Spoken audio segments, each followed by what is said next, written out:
So this is the last week of Unit 6, and this week we are going to put together the things that we've learned in 6A and 6B, and the process as a whole will be called stoichiometry.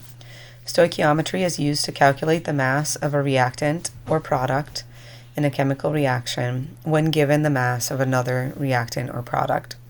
It can also be used to find the limiting reactant, and I'll have a separate example of limiting reactant. Here are the steps. First, you would need to balance the chemical equation and identify formula A, which is your known quantity, and formula B, which is your unknown quantity. Then you need to convert the mass of A to moles of A using the molar mass. The next step will be to convert the moles of A to moles of B using the coefficients like we practiced last week.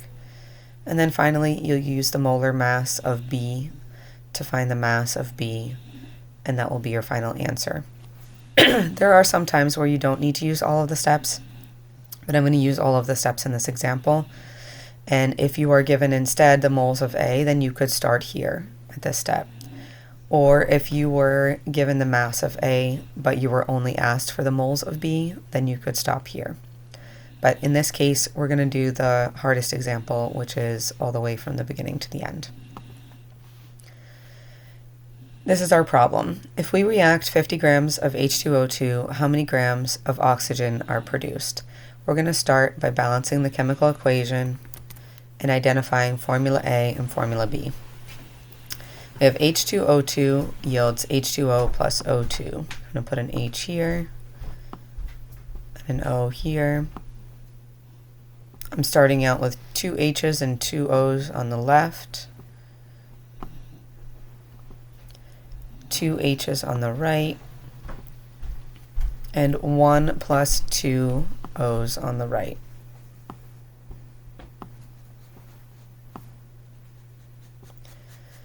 In order to make this balanced, I can only increase, not decrease.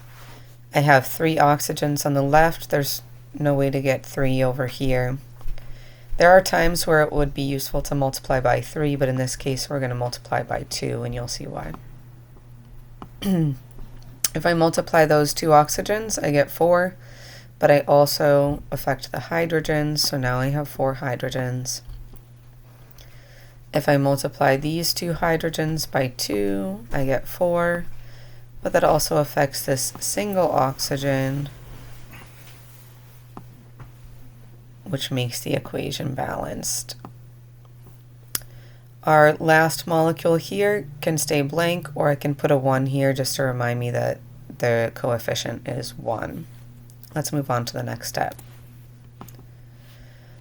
So in this step, we're going to convert the known mass, 50 grams of hydrogen peroxide that were given in the problem, to moles of hydrogen peroxide. Hydrogen peroxide is formula A because that is the known formula. So we'll start with 50 grams. And we're going to multiply by the ratio of moles to grams. If we're starting with grams, then we always want to put grams on the bottom, moles on the top.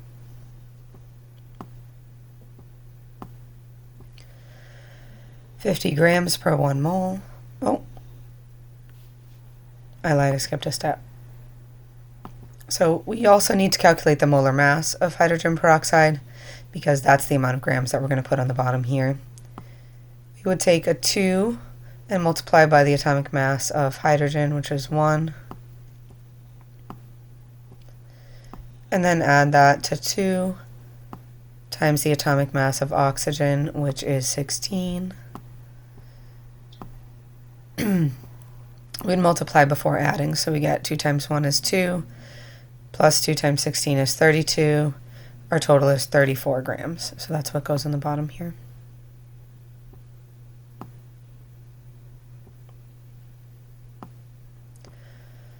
And multiply 50 times 1, I get 50. And divide by 34, and I get 1.47.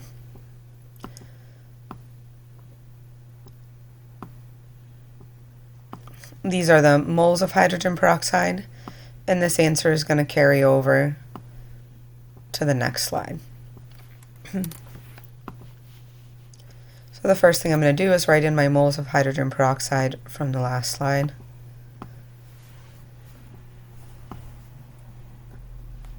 And that's going to be what we start with in this formula as well. Since we're converting moles of hydrogen peroxide to moles of oxygen, I'm going to multiply by the ratio of the coefficients. Remember, when we balanced the equation, the coefficients were 2, 2, and 1. Formula A is H2O2 because that's what we were given. And formula B is O2 because that's what we're looking for. So I'm going to use the coefficient of A on the bottom, so that'll be a 2 because hydrogen peroxide is the given. And I'm going to put the coefficient of B on the top, and that's a 1. I'm going to multiply 1.47 times 1 and then divide by 2 to get my answer, which is 0.74. And this would be moles of oxygen.